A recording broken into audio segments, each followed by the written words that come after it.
afternoon, everyone. This is Tony from her Homestead Skills, and it is almost the last day of the year. I hope everyone has had a very happy and prosperous 2021 and look forward to a brand new start of a brand new year and lots of success and happiness and blessings for the year to come.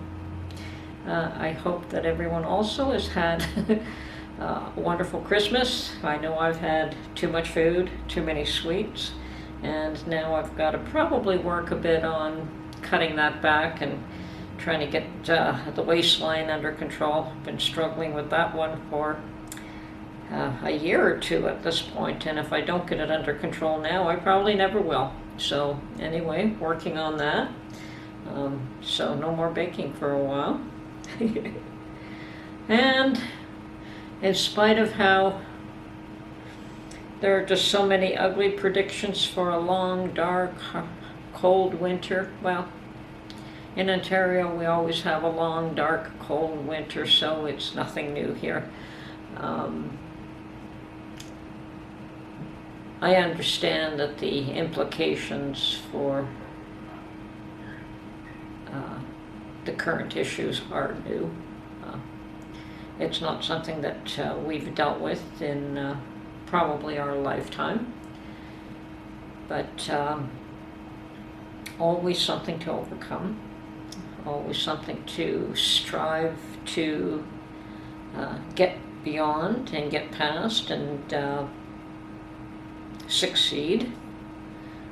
Anyway, to help keep away the dark, I thought I would try to make an oil lamp.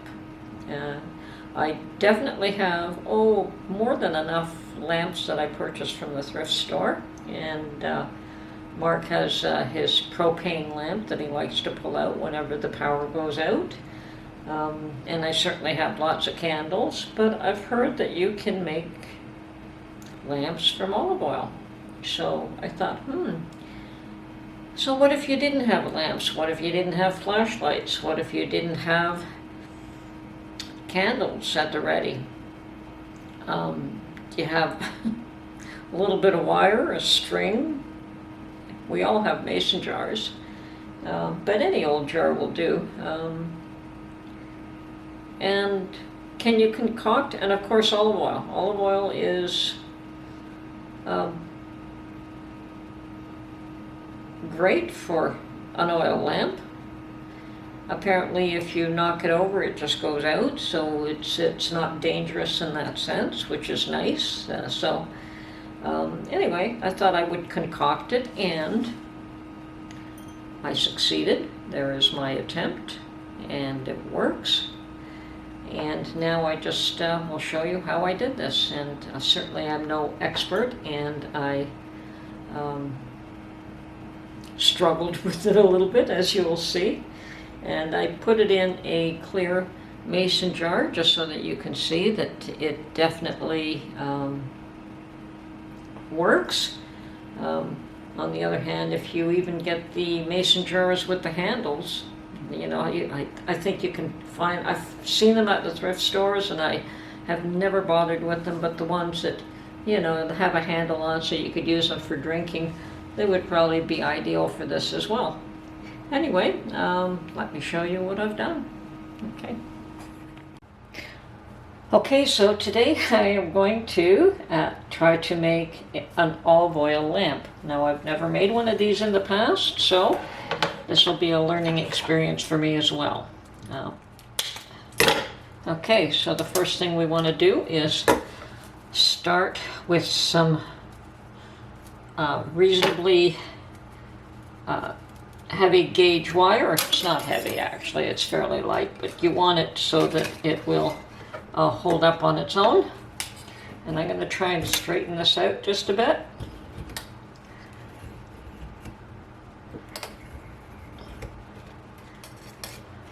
I think I got this wire from Mark for some other purpose, but it's going to be useful for this for me. Now, the first thing we want to do is create a little circlet here to hold the wick. because I understand the difference between an oil lamp and the ones that you buy for kerosene or lamp oil, is that those won't work for oil lamps, and I believe it has something to do with the wick having to be very close to the oil. So I'm just creating a little spiral, I guess you can call it, to hold the wick. And that seems to have done a reasonable job. I just rolled it let's see if I... There it is. Okay, so I've got this little spiral here, and I'm going to clean that tip as well. Now this will be for the wick itself. And for the lamp, I was going to use a different jar, but I didn't really want to use a mason jar because mason jars are so useful for everything else and they're in short supply these days. But I felt that at least this is a clear jar so we can see through it. So again, what I want is a mold for the wires. So I've got this little jar that will fit in my mason jar, and I'm just going to use that as a mold to wrap my wick around. And I'm going to just wrap this around a few times. Actually, that's come up a lot higher than I expected. Okay, we might have to tie this down.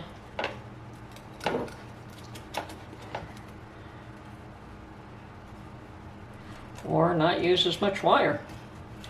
That should do it. Okay, and then I'm going to attempt to put this in a jar to see where it sits. And that's not really sitting where I want it to, so let's rework this.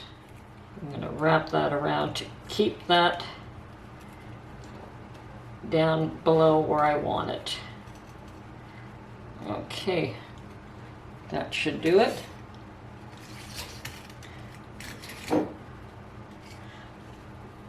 Now, it also probably depends on your choice of wire and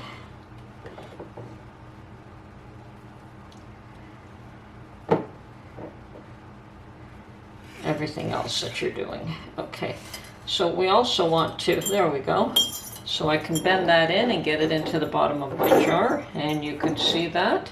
So I still want to straighten that wick out a bit, or the wick holder, that's what that is. And that looks good to me. So, and Mark always has wire cutters around, so I've got these little wire snips.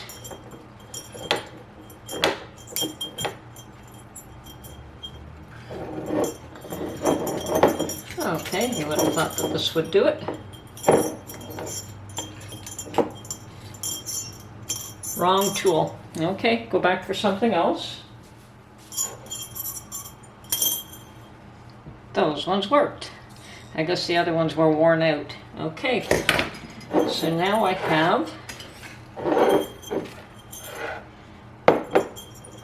I'm going to clean this edge up a bit as well.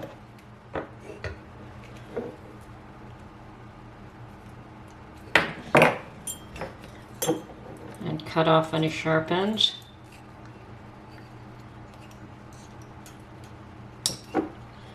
And the same with this one here.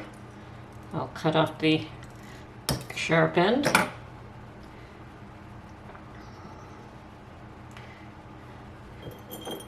Let's see how well that fits. Looks pretty good. I think I want this closer to the center. I'll unravel it one time and place it closer to the center. There.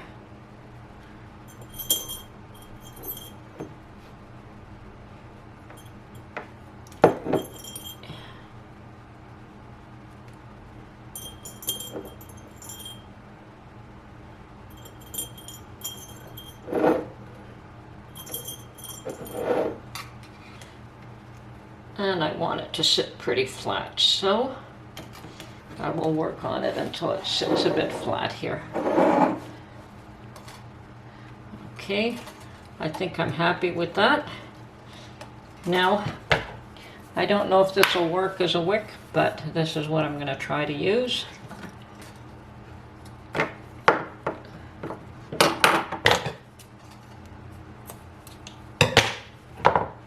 So we want to feed the wick into this little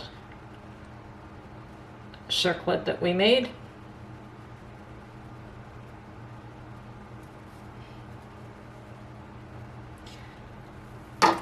And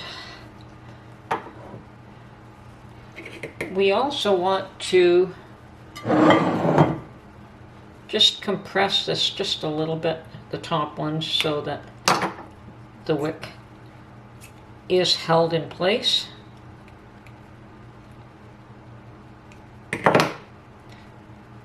Okay, you can still move it, but it is pretty firm in there. Okay, not going to come out on its own.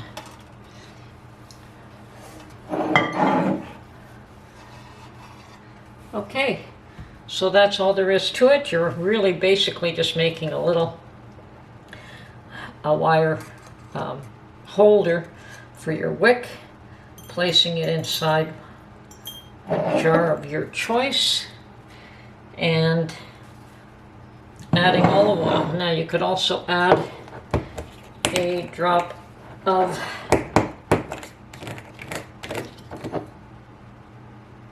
essential oil for the smell, and I'm only going to add a drop of this. Okay, that's about 4 or 5 drops.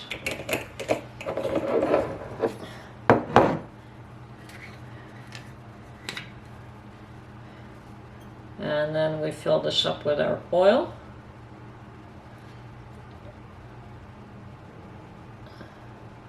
And only to where it reaches the wick. That should be more than plenty of oil there. Okay, now for the moment of truth. I'll have to see if I can find a lighter. Well, it appears as though my lighter got misplaced during the last power outage, but I did find some matches. So we'll light our lamp now and see if it works. Well, what do you know? I have an oil lamp that I am very pleased with. That was pretty simple.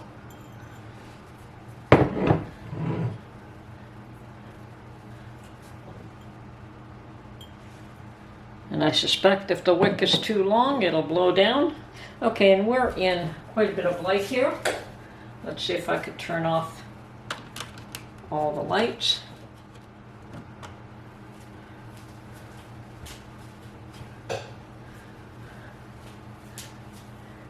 And yes, it works well. So, if you don't have a lamp and your power goes out, you can make a lamp with olive oil, a little bit of wire. The butcher's twine works quite well. Okay, so I'm actually quite pleased with how that's worked out. Of course, the trickiest part is just getting your wire designed the way you like, and getting the wick centered in the jar. That's part of what I wanted to do there. Okay, so you don't have to be in the dark. This is Tony from her Homestead Skills. I hope you enjoyed this video, and we will catch you on the next one.